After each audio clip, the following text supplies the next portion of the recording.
Talk about a bad time to have one of your worst games, most flat games as well of the season because the Clippers just did not have it tonight, or I guess last night. But yeah, they just gave up so many easy buckets where the Nuggets were just outrunning them and transition, which is the exact opposite of what I feel should have happened because the Clippers have such greater depth than the Nuggets. So in a game 7 setting, you feel like the depth is going to be, very noticeable in the freshness of the legs. So for the Clippers to be getting just whooped up and down the court is very odd. I don't want to focus on the Nuggets because they are, still in the playoffs, of course. But Westbrook actually had a great quote where he said that he thought the team showed great resilience.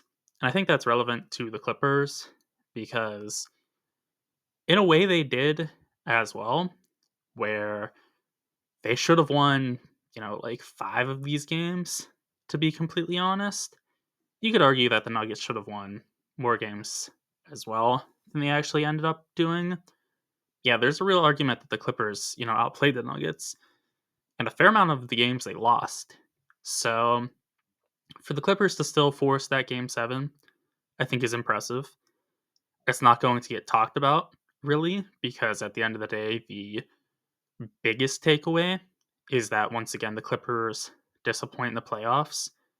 This time it's a bit different than what it has been though because Kawhi was healthy throughout and he was a very legitimate bright spot for the Clippers because he was great throughout the series. Varying levels of great. There were some times where he was legitimately the best player in the world. And there were just other times where he was still very good, such as tonight or last night. Again, he was their lead scorer, and it wasn't even close. He had almost double the amount of the next scorer, and that's including Kobe Brown, who had a legacy game with the elite efficiency of 13 points on 8 minutes. He should have just been out there the whole time, giving him the rock every possession. Maybe things go differently. I'm being facetious, of course. But yeah, Leonard, he showed up. After him, though, it's pretty hard to feel good about any of the performances. Zubats, I'm going to let slide because he did play great defense yet again on Jokic. So, anything you get after that is pretty secondary. Holding Jokic to 16 points. Sure, he had a lot of assists and rebounds still, but you're not going to eliminate him from the game entirely, regardless of what you do. So I'm fine with the Zubats performance. Bogdanovic played well off the bench as well. It's just, no one was the true second player in a, championship contending type of team, which is what you need to be with going against the Nuggets. And, the Nuggets going through a lot of turmoil with the coaching situation, but at the end of the day, they still might have the best player in the entire league, and they have a solid foundation around him. It's not a great team all the way through, but the starting five, as evident by what they did in this game, it can be as good as anybody's in the entire league. It just all fits together pretty nicely. It would be better if Porter Jr. was a better defender because you don't want to have any defensive weaknesses around Jokic because he's just not a great, defensive hub. But, they still present a huge problem to just about any team in the league.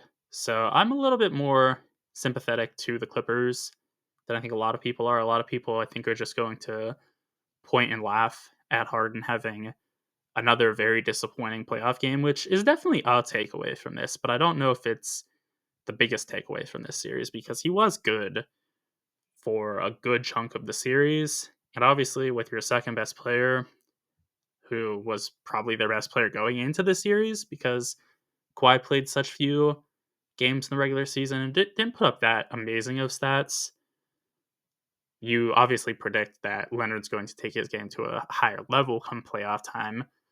But, Harden was arguably the best guy for the Clippers going into the playoffs. And he did play well for the majority of it, for sure. It's just, in the game 7, you're entrusted to be at your absolute best, and 7 points is not that on 25% shooting, no less. That's just terrible. So, props to him. He had a ton of assists, but you got to score as well. You got to take some of the pressure off of Leonard, and that just did not happen. Which, that kind of leads into the next point of what is, the biggest takeaway for the Clippers on this year. And I think it's still an overall positive one because after losing George, which, turns out to be the best thing for them, they end up making great signings with Derek Jones Jr. and getting Bogdanovich, some other, pieces to have a deep team. That's great. That's a great use of money. They bring in Chris Dunn too, I believe, this offseason. So it's great for them as far as the future outlook. But with Leonard and Harden being as up there as they are, it's, you know, pretty tough to see anything but a championship as really productive. And yeah, the Clippers do have, better money situation for not paying George the max or near the max. But, I'm not arguing that they should have brought him in. They definitely should not have with hindsight. But it's hard to really feel great about the season without even really contending. And it's a bit skewed because it is such a hard matchup to get the Nuggets in the first round. But, I think overall there has to be that sense of we did better than we were expected to. They had a crazy, crazy low over under at the end of the preseason. I heard it was like 35 games, which initially I think it started out at like 41, but it dropped tremendously. I forget which video I saw that in, but it was a reputable video from a good YouTube channel. I don't remember exactly who though. So yeah, the Clippers definitely outperformed in a very real way what they were expected to be. But at the same time, not even getting out of the first round, that's hard to feel good about. So I would say it's a good season, but it's definitely not the end you hoped for, which is becoming just far too familiar with the Clippers, unfortunately.